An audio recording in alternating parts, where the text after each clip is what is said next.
ह्या दासाचा जन्म 8 सप्टेंबर 1951ला झाला आणि हा दास 7 सप्टेंबर 1971ला पूर्ण 20 वर्षाचा झाला होता. हे पहा.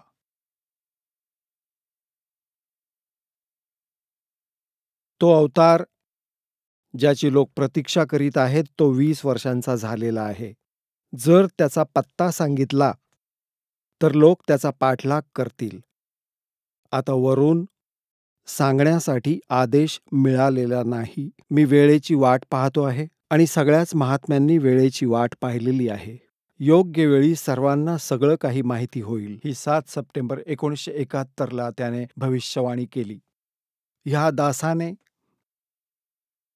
2012मध्ये एक जसं की मीडियाने त्यांचंही प्रवचन घेतलं आणि आमचंही घेतलं. दासने या वाणीला वाचून एक सत्संग केला होता की जर ह्या तुलसीदासची आज बॅटरी चार्ज असेल, 1971मध्ये याची बॅटरी चार्ज होती, दिव्यदृष्टी याची काम करत होती आणि पुण्यसंचय देखील भरपूर होता. ह्याने त्या सगळ्याचा नाश केला चुकीची साधना करून. जसं की इन्व्हर्टरच्या बॅटरीमध्ये पहिल्यापासूनच सेव्ह केलेली एनर्जी जोपर्यंत चालेल तोपर्यंत चालेल, चार्जर लावला नाही तरी चालेल, परंतु ती एकदम संपेल जर चार्जर परत नाही लावला, म्हणजे सत्साधना नाही केली. हीच दशा या महापुरुषाची झाली. हा पुण्यात्मा होता. 1971मध्ये जी याची दिव्यदृष्टी काम करत होती, याने भविष्यवाणी केली की जो महापुरुष ज्याचा जन्म झाला आहे आणि 7 सप्टेंबर 1971ला तो 20 वर्षांचा झाला आहे. परंतु दासने सांगितलं की जर आज याची दिव्यदृष्टी काम करत आहे तर तुलसीदासांनी सांगावं आपल्या शिष्यांना की ज्याच्याविषयी मी 7 सप्टेंबर 1971ला भविष्यवाणी केली होती तो बरवालामध्ये आला आहे आणि तुम्ही तिथे जा. परंतु त्याने तसं केलं नाही. परंतु असं तर केलंच नाही, पण त्याच्या अनुयायांनी विरोध केला. तर परमात्म्याने त्याला यासाठी जिवंत ठेवलं होतं. 108 वर्षांचा झाला होता की कदाचित तो आपल्या डोक्यावरचा भार कमी करील आणि माझा भार हलका होईल असं देवाला वाटलं. पण त्या प्राण्यामध्ये अहंकार भरला होता. लाखो करोडो शिष्य झाले होते. आता काय करणार तो? ते करोडो कुठे जातील? आता माहित नाही कुठली योनी भोगतोय तो. तर दासाने म्हटलं होतं की याच्या आत जर आज दिव्यदृष्टी असेल तर सांगावं, नाहीतर तो फ्यूज झाला आहे. जेव्हा त्याने नाही सांगितलं तर 6 महिन्याच्या आतच त्याचं तिकीट कापलं गेलं आणि एक नॉस्ट्रॅडिमस नावाचे महापुरुष झाले आहेत. त्यांनीही कंप्लीट दासच्या वरती, तुम्ही ते वाचलंही असेल, ज्ञानगंगेमध्येही ते आपल्यासाठी भक्तांनी बनवून पाठवलं आहे. तुम्ही वाचलं असेल, नसेल तर वाचा. त्यांनी टू द पॉइंट सांगितलंय सगळंच्या सगळं. आणि आजकाल एका भक्ताने कुठल्या पत्रिकेत छापलेला एक कुठल्या भविष्यवक्त्याला बहीण झालीय, त्याची एक वाणी इथे देऊन गेला. कारण की आज भक्त तर आमचे पारखी झालेत, विद्वान झालेत, लगेच समजतात की ही वाणी कोणासाठी म्हणतायत. तर ते इथे देऊन गेले. ती काल आम्ही पाहिली आणि आज तुम्हाला त्याची माहिती देतोय. ती कमालीची आहे. ही आहे पत्रिका जी दास आपल्याला दाखवत आहे. त्याने फक्त 2 पानं दिली आहेत त्या भक्ताने, इथल्याच कुठल्या भक्ताला. याच्यात पत्रिकेचं नाव नाहीये, परंतु यात वाणी जी लिहिली आहे ती कमालीची आहे. पहा, यथार्थ आहे. त्यावर मग भक्तांनी त्याला YouTubeवर पण शोधलंय. तिथे जसंच्या तसं मिळालंय. पहा, आता तुम्हाला वाचून दाखवतो. फ्लोरेन्स नावाची भविष्यवक्ता होऊन गेली आहे अमेरिकेमध्ये आणि तिने ह्या दासाबाबत, एका महापुरुषाबाबत, हे तर तुम्हाला वारंवार सांगण्याची गरज नाहीये, कारण ते चांगलं वाटत नाही. तुम्हाला तर माहीतच आहे. सगळी लक्षणं तुम्हाला सांगितली जातील. तिनं म्हटलंय की हे पहा, विश्वप्रसिद्ध भविष्यवक्त्या फ्लोरेन्सने भविष्यवाणी केली की 3रं विश्वयुद्ध हे होणार नाही. ते भारताच्या प्रयत्नांनी टळून जाईल. एका दिव्य महापुरुषाच्या विचारधारेने भारतामध्ये काही आध्यात्मिक लोक सत्तेत येतील. त्या महापुरुषाचे अनुयायी त्यांच्या या नवीन विचारधारेला विश्वामध्ये पसरवतील. भारतच नाही तर पूर्ण विश्वातील लोक त्या विचारधारेनं प्रभावित होतील. भविष्यवक्त्या फ्लोरेन्सची महत्त्वपूर्ण भविष्यवाणी. आता पहा, ही आहे ती, सगळंच दाखवतो. हीच ती बहीण जिचा फोटो आहे. हे चित्र बनवलंय ह्या पत्रिकेमध्ये. ही एक भगिनी खडी आहे या इथं. तिची दृष्टी स्पष्ट दिसत आहे. आता याच्या पुढे आपण अजून वाचूया, ज्याने खूप आनंद होईल. याची आम्ही छायाप्रत काढली आहे आणि काही खुणा करून ठेवल्या आहेत. अक्षरही छान आहे, चांगलं वाचलं जाईल. पाहूया. यातलं जास्त वाचणार नाही, आपल्या कामापुरतं वाचतो. ते आपण 53 वर वाचलं होतं. ते आपण 53 पृष्ठ आहे याचं, त्यावर वाचलं होतं. हे इथं 53 पृष्ठ आहे, इथे वाचलं होतं 53 पानावर. आता आपण इथे वाचू 54व्या पानावर. हे 54वं पान. आता पाहूया इथं काय लिहिलंय. प्रथम इथे असं लिहिलं आहे की हिच्या बहुतेक साऱ्या भविष्यवाण्या तिची इराकचे राष्ट्रपती सद्दाम हुसेन यांनी अमेरिकेसोबत युद्ध केलं, धोका उद्भवणार होता, तो टळला वगैरे अशा प्रकारचं. फ्लोरेन्सच्या एवढ्या भविष्यवाण्या खऱ्या ठरल्या आहेत की कोणीही त्यांच्या भविष्यवाणीवर शंका सुद्धा घेऊ शकत नाही. वैज्ञानिक सुद्धा त्यांची भविष्यवाणी सत्य होण्याने आश्चर्यचकित होतात. फ्लोरेन्सने आपल्या भविष्यवाणीमध्ये कितीतरी वेळा भारताचा उल्लेख केला आहे. The fall of sensational culture नावाच्या आपल्या पुस्तकात त्यांनी लिहिलं आहे, सन 2000 येता येता प्राकृतिक संतुलन खूप भयानक पद्धतीने बिघडेल. म्हणजे लोकांमध्ये दुराचार, भ्रष्टाचार, हाहाकार, बेईमानी घर करून बसेल. लोकांमध्ये आक्रोशाची प्रबळ भावना होईल. दुराचार पराकाष्ठा पण होईल. पश्चिमी देशातील विलासित जीवन जगणाऱ्यांमध्ये निराशा, बेचैनी आणि अशांती निर्माण होईल. अतृप्त इच्छा अजून जोर पकडतील, ज्यातून त्यांची आपल्यातील कटुता वाढेल. चहूकडे हिंसा आणि अतिरेकी वातावरण असेल. गरीब लोक संपन्न व्यक्तींची संपत्ती हिसकावून घेतील, असं वातावरण असेल आणि चहूकडे हाहाकार माजेल. आता पहा, आता ही भविष्यवक्ती म्हणत आहे की जर तो संत आला नसता तर अशी दशा भारताची झाली असती की लोक एक दुसऱ्यांना लुटायला लागले असते. आता तिने परत पुढे असं म्हटलं आहे की ह्या संताच्या विचारधारेमुळे ते घातक वातावरण टळून जाईल. पहा, असं वातावरण होईल आणि चहूबाजूला हाहाकार माजेल. असा हाहाकार होईल, परंतु भारतातून निर्माण होणारी एक नवी विचारधारा भारतातून उठणारी एक नवी विचारधारा या घातकी वातावरणाला समाप्त करेल. ही विचारधारा वैज्ञानिक दृष्टीतून लोकांमध्ये सामंजस्य आणि आपापसातील भाईचारा आणि भाईचाऱ्याचं महत्त्व समजावून देईल.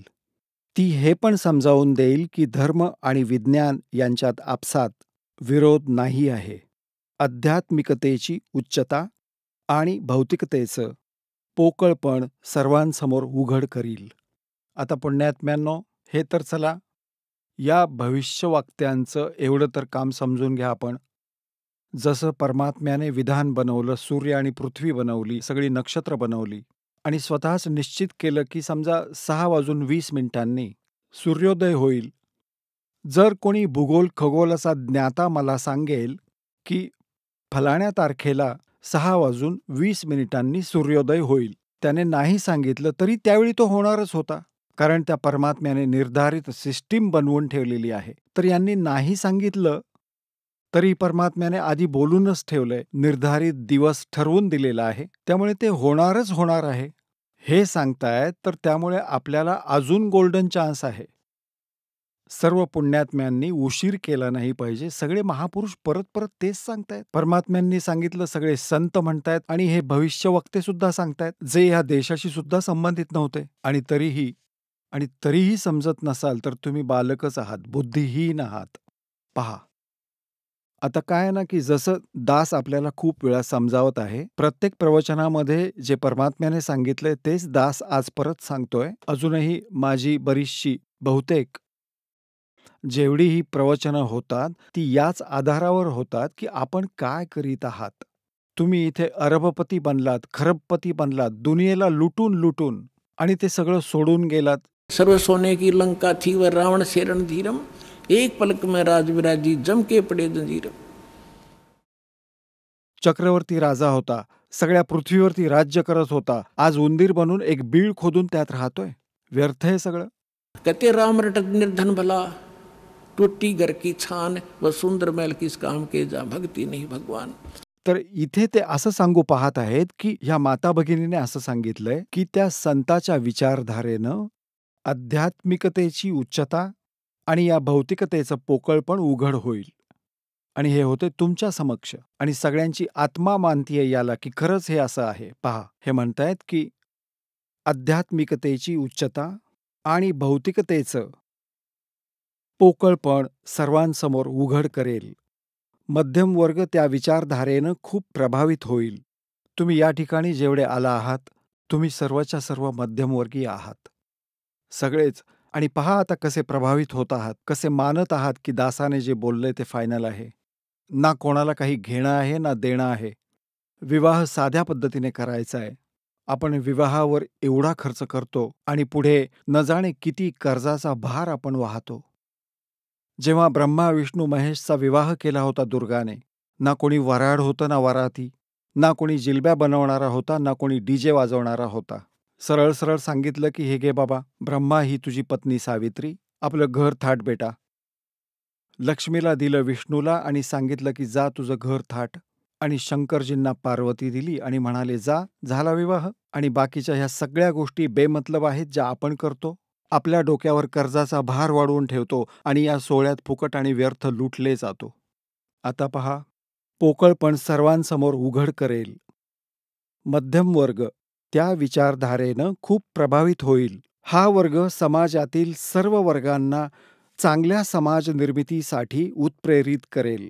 ही विचारधारा संपूर्ण विश्वात चमत्कारी परिवर्तन आणेल.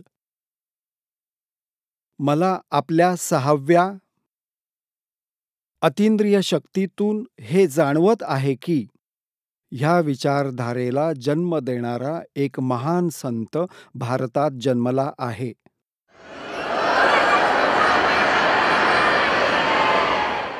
हे पहा, इथे लिहिलंय, एका पत्रकाराने 1964 मध्ये फ्लोरेन्सला विचारलं होतं आणि 1980च्या सुरुवातीला व्यापक उलथापालथी होतील. 89-90 नंतर असे भूकंप येतील, की न्यू जर्सीचा काही भाग आणि युरोपातील आणि एशियातील देशांची काही ठिकाणं भूकंपानं विदीर्ण होतील.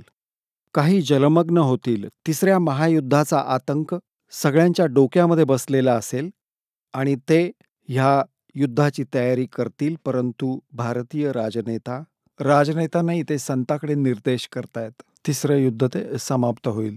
1964 पर्यंत ती जिवंत होती. 1964 मध्ये तर ती तरुण होती. 10, 20, 30 वर्ष ती अजून जिवंत राहिली आणि आपले विचार सगळ्यांना सांगत राहिली. तिने त्यावेळीही सांगितलं होतं, 1964 मध्येही सांगितलं होतं, की त्याचा जन्म झालेला आहे. आणि तिला भविष्यदृष्टीतून दासाची आज वर्तमानातील जी स्थिती आहे तीही दिसत होती. हे पहा, मला आपल्या 6व्या अतींद्रिय शक्तीतून म्हणजे अंतर्प्रेरित शक्तीतून हे जाणवत आहे, की ह्या विचारधारेला जन्म देणाऱ्या त्या महान संताने भारतात जन्म घेतलेला आहे. त्या संताच्या ओजस्वी व्यक्तिमत्वाचा प्रभाव सगळ्यांना चमत्कृत करेल. त्याची विचारधारा अध्यात्मच्या कमी होत जाणाऱ्या प्रभावाला पुन्हा नवी स्फूर्ती देईल. चहूकडे आध्यात्मिक वातावरण होईल. दास परत सांगतोय, की जर परमात्मा ह्या दासच्या माध्यमातून परत आपली यथार्थ भक्ती प्रारंभ नाही केली तर येणाऱ्या 50 वर्षांनंतर हिंदुस्थानात कोणी राम म्हणायला सुद्धा उरणार नाही. असा हाहाकार माजेल, की यात हेच म्हटलं आहे, की परत खाली जात चाललेल्या आध्यात्मिक क्षेत्राला हा पुन्हा उभारी देईल, असा याचा भावार्थ आहे. त्या संताच्या ओजस्वी व्यक्तिमत्वाचा प्रभाव सगळ्यांना चमत्कृत करेल. त्याची विचारधारा अध्यात्मच्या कमी होत जाणाऱ्या प्रभावाला पुन्हा नवी स्फूर्ती देईल. चहूकडे आध्यात्मिक वातावरण होईल. संताच्या विचारधारेनं प्रभावित झालेले लोक विश्वाच्या कल्याणासाठी पश्चिम दिशेकडे निघतील. हळूहळू एशिया, युरोप, अमेरिका यांच्यावर पूर्णपणे प्रभाव पाडतील. त्या संताच्या विचारधारेने पूर्ण विश्व प्रभावित होईल. त्यांच्या पावलावर पाऊल ठेवतील. पाश्चिमात्य देशातील लोक त्यांना ईसा, पाश्चिमात्य देशातील लोक अमेरिका, इंग्लंड इत्यादी त्यांना ईसा, मुसलमान त्यांना एक सच्चा रहनुमा आणि आशियातील लोक त्यांना देवाचे अवतार मानतील. त्या महान संताच्या विचारधारेनं बौद्धिक क्रांती होईल. बौद्धिक म्हणजे चांगली, बुद्धिमान लोक त्याच्या सोबत असतील. पहा, बुद्धिजीवी लोकांची विचार पद्धती बदलेल. जे हे इंग्रजी जाणणारे मोठमोठे अधिकारी आहेत यांना देखील विचार करावा लागेल की तुम्ही करताय काय आणि करायला काय पाहिजे होतं. बुद्धिजीवी लोकांची विचार पद्धती बदलेल. त्यांच्यात ईश्वराबद्दल श्रद्धा आणि विश्वास याचे कोंब फुटतील. फ्लोरेन्सच्या मते त्या संताने भारतात जन्म घेतलेला आहे. ती ह्या संतावर खूप प्रभावित होती. आपलं एक दुसरं पुस्तक golden light of new era यातही तिने लिहिलंय की जेव्हा मी ध्यानस्थ बसते तेव्हा नेहमीच एका संताला पाहते. गौरवर्णीय म्हणजे गौरवर्णीय. त्या संताच्या ललाटावर एक वेगळंच तेज असतं. त्यांच्या ललाटावर आकाशातून एका नक्षत्राच्या प्रकाशाची किरणे निरंतर वर्षाव करत राहतात. आता पुण्यात्म्यांनो, आता पहा, ही अशा प्रकारे येते ही किरणशलाका. जशी परमात्मा बसलेत सतलोकात, तिथून ह्या दासाच्या वरती ही आपली अशी किरणशलाका सोडली आहे. इथून आकाशातून येतीये आणि दासावरती परमात्म्याची शक्ती निरंतर बरसत आहे. त्यातूनच पुढे आपल्याला कनेक्शन दिलं जातंय. आता त्यालाच ही भगिनी म्हणत आहे फ्लॉरेन्स, आपल्या दिव्य दृष्टीने पाहून की त्याच्या वर मस्तकावर म्हणजे त्याच्या डोक्यावर वरून आकाशातून नक्षत्रातून एक लाईट निरंतर येतो आहे जो त्याच्या मस्तकावर बरसतो आहे आणि तीच शक्ती पुढे आपल्यामध्ये जात आहे. पहा, जेव्हा मी ध्यानस्थ बसते तेव्हा नेहमीच एका संताला पाहते. गौरवर्णीय. आता पहा, इथं थोडंसं लिहायचं विसरलेत. मग या भक्तांनी आपलं ज्ञान एका पुस्तकात सांगितलं आहे. हे पहा, एक दुसरं पुस्तक golden light of new era हे एक पुस्तक आहे. ह्या पुस्तकाच्या आधाराने भक्तांनी एका वेबसाईटवरून हे घेतलं आहे. एका वेबसाईटवरून ही इंग्रजीमध्ये आहे तिची वाणी. ती अशा प्रकारे ही पहा, हेच आहे. I can clearly visualise a golden era divine. ती म्हणते मी पाहत असते. हे पहा, ह्या इथे आहे. जे हिंदी तिने केलंय ते इथे आहे. When I enter great flights of meditation I visualise. मी पाहते. ही काय म्हणते भगिनी की जेव्हा मी ध्यानाच्या गहन उंचीला स्पर्श करते, म्हणजे जेव्हा मी वरती उड्डाण करत असते ध्यानामध्ये, तेव्हा मी काय पाहते बघूया. When I enter great flights of meditation I visualise such a great saint who is fair skinned.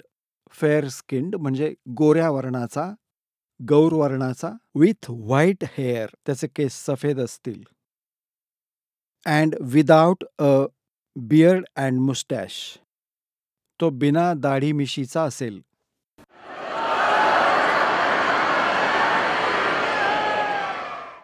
आणि त्याचे सफेद केस असतील. दासाच्या ह्या वयाला ती त्या दिव्य दृष्टीने पाहत होती की त्यावेळी तो कसा दिसेल. आता त्याचाच अंश त्याने ह्या इथे थोडासा कमी अनुवाद केलेला दिसतोय, विसरला असेल. तिने आपलं दुसरं पुस्तक golden light of new era मध्येही लिहिलंय, जेव्हा मी ध्यानस्थ बसते तेव्हा मी नेहमीच एका संताला पाहते. गौरवर्णाच्या. इथे लिहायचं विसरली की त्याचे सफेद केस होते आणि बिना दाढी मिशीचा तो होता. आता खरं तर काय आहे की हे कोणी पत्रकाराने ती जे काही बोलली ते स्वतःच्या पद्धतीने लिहून काढलं आहे. तर या लोकांचा दृष्टिकोन होता कुठल्या दुसऱ्या संताकडे की तो असू शकतो. यात लिहिलं आहे की श्रीराम शर्मा असू शकतो या इंग्रजी पत्रकात. जसं की गीतेचं मूळ तर खरं आहे, मूळ पाठ गीतेचा, अनुवादकर्त्यांनी आपल्या पद्धतीने श्रीकृष्णावरती टाकलं की श्रीकृष्ण सांगतोय गीता, तर हे लोक असं इथे माहिती असून सोडलं की त्याचे सफेद केस असतील आणि बिनदाढी मिशीचा असेल, म्हणून या इथे असं सोडून दिलं. त्या इंग्लिश पत्रकात मात्र अगदी स्पष्ट लिहिलंय. ती तिने स्वतः सांगितलेली भविष्यवाणी आहे स्वतःच्या भाषेत. ह्या इथे पहा. जेव्हा मी ध्यानस्थ बसते तेव्हा नेहमीच मी एका संताला पाहते, गौरवर्णाच्या. त्या संताच्या ललाटावर एक वेगळंच तेज दिसतं. त्याच्या मस्तकावर, ललाटावर आकाशातून एका नक्षत्राची प्रकाशकिरणे निरंतर बरसत राहतात. मी पाहते की तो संत आपली कल्याणकारी विचारधारा आणि आपले सच्चरित्र प्रबळ अनुयायांच्या शक्तीने संपूर्ण विश्वात नव्या ज्ञानाचा प्रकाश फैलावत आहे. आपण पाहत आहात. बंदी छोडची मुलं कुठं कुठं जाऊन, कुठपर्यंत जाऊन, दूर दूर जाऊन आज प्रचार करतायत परमेश्वराच्या ज्ञानाचा. तो संत आपली कल्याणकारी विचारधारा आणि आपले सच्चरित्र प्रबळ अनुयायांच्या शक्तीने संपूर्ण विश्वात एक नवा ज्ञान पसरवत आहे. ते संत आपली शक्ती निरंतर वाढवत आहेत.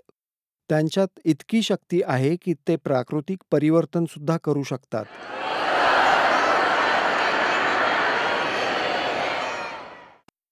ते आपलं काम वैज्ञानिक पद्धतीने करतील. त्यांच्या कृपा आणि प्रयत्नांनी मानवीय सभ्यतेमध्ये नवी जागृती येईल. विश्वातील संपूर्ण जनसमूहामध्ये नव्या चेतनेचा संचार होईल. लोकशक्तीचं एक नवं रूप सगळ्यांच्या समोर येईल, जे सत्ताधाऱ्यांच्या मनमानी पद्धतीवर अंकुश लावेल. जे राजा लोक आपली मनमानी आणि बकवास करतात, त्यांना त्या संताचे अनुयायी विवश करतील की बंदी बनून राहा. बकवास खूप दिवस केलीत तुम्ही. विश्वातील समस्त जनसमूहामध्ये एक नवी चेतना संचार करेल. लोकशक्तीचं एक नवं रूप सगळ्यांसमोर येईल, जे सत्ताधारी यांच्या मनमानी वागण्यावर अंकुश लावेल. राजकारण्यांवरती. मनोचिकित्सक आणि संमोहन कलेचे विश्वप्रसिद्ध ज्ञानी डॉक्टर मोरे बर्स्टीन यांची फ्लोरेन्सबरोबर चांगली मैत्री होती.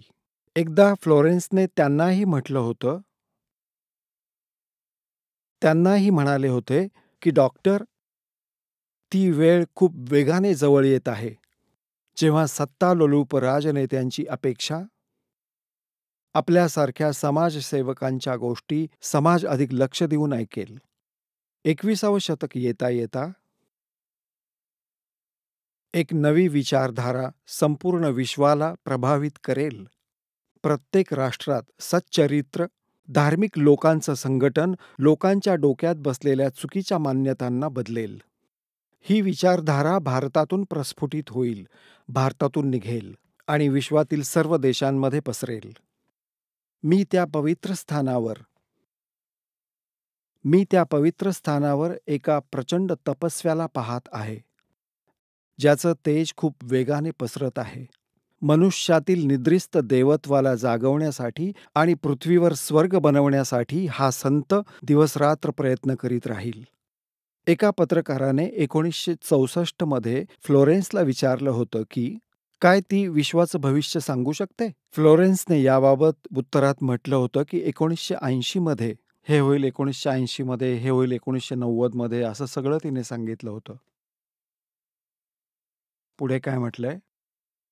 तिसरं विश्वयुद्ध सुरू होईपर्यंत भारताच्या शासनाची सत्ता, ती म्हणतेय की विश्वयुद्धाचा आतंक सगळ्यांच्या डोक्यामध्ये बसून राहील आणि भारतीय राजनेता आपला प्रभाव आणि बुद्धीने तिसरं विश्वयुद्ध टाळण्यात यशस्वी होतील. तिसरं विश्वयुद्ध सुरू होईपर्यंत भारताच्या शासनाची सत्ता आध्यात्मिक वृत्तीच्या लोकांच्या हातात असेल, म्हणून त्यांच्या प्रभावाने विश्वयुद्ध टळेल. ते शासक एका महान संताच्या ओजस्वी आणि क्रांतिकारी विचारधारेनं प्रभावित होतील. ते त्या संताच्या प्रती अशा प्रकारे समर्पित होतील जसे वॉशिंग्टन स्वतंत्रता आणि मानवतेच्या प्रती समर्पित होते. न्यू जर्सीमध्ये राहणारी, न्यू जर्सी एक शहर आहे अमेरिकेत, न्यू जर्सीमध्ये राहणारी फ्लोरेन्स खरंच एक विलक्षण महिला होती. एकदा नेबेल नावाच्या एका व्यक्तीने, यात पत्रकाराला असं सांगायचं आहे की असं दाखवतो आहे की एक पत्रकार होता अमेरिकेचा आणि तो तिची मुलाखत घेत होता आणि ती मुलाखत टीव्हीवर चालू होती, डायरेक्ट लाईव्ह. तर तो विचारत होता, की तुम्ही एका संताच्या बाबतीत तर खूप काही सांगताय, पण माझ्या बाबतीत काही सांगा ना. हे प्रकरण एवढंच आहे, त्याला न वाचताही मी तुम्हाला पटकन सांगून टाकतो म्हणजे वेळ जाणार नाही. तर फ्लोरेन्स म्हणाली, की तुझ्याविषयी सांगू? त्याचा उजवा हात घेतला आणि म्हणाली, की तुम्ही जे आहात, कुठल्या दुसऱ्या राज्यात सुद्धा प्रचार-प्रसार कराल. तो म्हणू लागला, की यात असं लिहिलंय, की "मी असं करू शकत नाही. तू माझी चेष्टा करतीयस, टिंगल करतीयस माझी. जर ह्या मुलाखतीला माझे सहकारी ऐकत असतील, माझे बॉस मला नोकरीवरून काढून टाकतील. दुसऱ्या राज्यात प्रसार वगैरे नाही करणार, पण माझी नोकरी मात्र जाईल. तू काय चेष्टा करतीयस?" त्याच वेळी माझ्या मुख्य कार्यालयातून मला फोन आला. तो माझ्यासाठीच होता. मी उचलला. माझा बॉस बोलत होता, की "तू घेत असलेली मुलाखत मी पाहतोय. मी हैराण झालोय. आम्ही निश्चय केलाय. तुला न्यूयॉर्कमध्ये प्रचार-प्रसारासाठी पाठवायचंय. उद्याच ते जाहीर करून टाकू. फायनल झालंय." मी हैराण झालोय. मी ती मुलाखत ऐकतोय, की या फ्लॉरेन्सला कसं काय समजलं? आणि तू लवकर ये, तुला तिकडे पाठवायचंय. तर सांगायचं तात्पर्य असं आहे, ती मुलाखत घेणारा असं सांगतोय, की की इतकी सत्य भविष्यवाणी होती, ती ज्या संताबाबत म्हणतीये, ती भविष्यवाणी खोटी नाही होऊ शकत. आता पहा, आता या ठिकाणी पहा, हे मी सोडून दिले. इथं तेच तो सांगत होता. टीव्ही कार्यक्रमादरम्यान तिला विचारलं. मी म्हणालो, तो पत्रकार सांगतोय, "तुम्ही भारतात जन्म घेतलेल्या संताविषयी तर कायम सांगत असता. मी स्वतःविषयी सुद्धा काही जाणून घेऊ इच्छितो. सांगा ना." फ्लोरेन्सने त्याचा उजवा हात पकडला आणि म्हणाली, "तुम्ही लवकरच एका दुसऱ्या राज्यात प्रसारणासाठी जाणार आहात." नेबेल हे एका प्रसारण सेवेचे ते एक कर्मचारी होते प्रसारण सेवेचे. यावर ते हसू लागले. काही क्षणांनी ते म्हणाले, "तुम्ही माझी छानच चेष्टा करता. जर माझ्या कंपनीचे कोणी अधिकारी हा कार्यक्रम पाहत असतील, तर मी दुसऱ्या राज्यात जाईन की नाही माहिती नाही, पण लगेच मात्र मला कंपनीतून काढून टाकतील." तर शेवटी घोषणा असं लिहिलंय त्याने, की तिथे आता म्हणतायत, की नेबेलने जेव्हा फोन उचलला, तेव्हा त्याला सांगितलं, की "आपण न्यूयॉर्कहून प्रसारणाचं काम सुरू करण्याचा निर्णय घेतला आहे. तिथे तुम्हालाही पाठवलं जाईल. आत्ता मात्र ही गोष्ट गुप्त ठेवा. याची घोषणा उद्या होईल. मी फ्लोरेन्सबरोबर तुमची मुलाखत टीव्हीवरती पाहत होतो." तो बॉस म्हणतोय. "फ्लोरेन्सने तुमच्या बाबतीत जे सांगितलंय ते पूर्ण सत्य आहे. आश्चर्य वाटतं, की ही गोष्ट तिला कशी समजली?" नेबेल फ्लोरेन्सच्या चेहऱ्याकडे पाहतच राहिला. आता त्या तरुणीमध्ये इतकी सत्य भविष्यवाणी ती सिद्ध केली याने आणि तिनेच या संताविषयी सांगितलंय. आता पुढे पाहूया. काही पत्रकारांनी त्यांना एकदा विचारलं होतं, की ती भविष्याला कसं पाहते आणि गायब व्यक्ती आणि वस्तूंचा पत्ता तिला कसा लागतो? तर फ्लोरेन्सने सांगितलं, "मला स्वतःलाच माहिती नाही, की हे सगळं कसं घडतं. मी भविष्याच्या बाबतीत एक अतिशय महत्वाची गोष्ट सांगत आहे." परत परत सांगत होती ती, की 20व्या शतकाच्या अखेरी भारतवर्षातून 1997च्या आसपास एक प्रकाश निघेल. हा प्रकाश संपूर्ण दुनियेला त्या दैवी शक्तींबाबत जाणकारी देईल, जी आत्तापर्यंत आपल्या सगळ्यांना एक रहस्य बनून राहिली होती. एका दिव्य महापुरुषाद्वारे हा प्रकाश संपूर्ण विश्वात पसरेल. तो सगळ्यांना सत्मार्गावर चालण्याची प्रेरणा देईल. संपूर्ण दुनियेत एका नव्या विचाराची ज्योती पसरेल. जेव्हा मी ध्यानावस्थेत असते, तेव्हा नेहमीच हा दिव्य महापुरुष मला दिसतो. फ्लोरेन्सने पुन्हा पुन्हा या संत आणि दिव्य महापुरुषाचा उल्लेख केला आहे. त्याबरोबरच हे पण सांगितलं, की उत्तर भारतवर्षामध्ये एका पवित्र स्थानावरती तो आहे, बरवालामध्ये.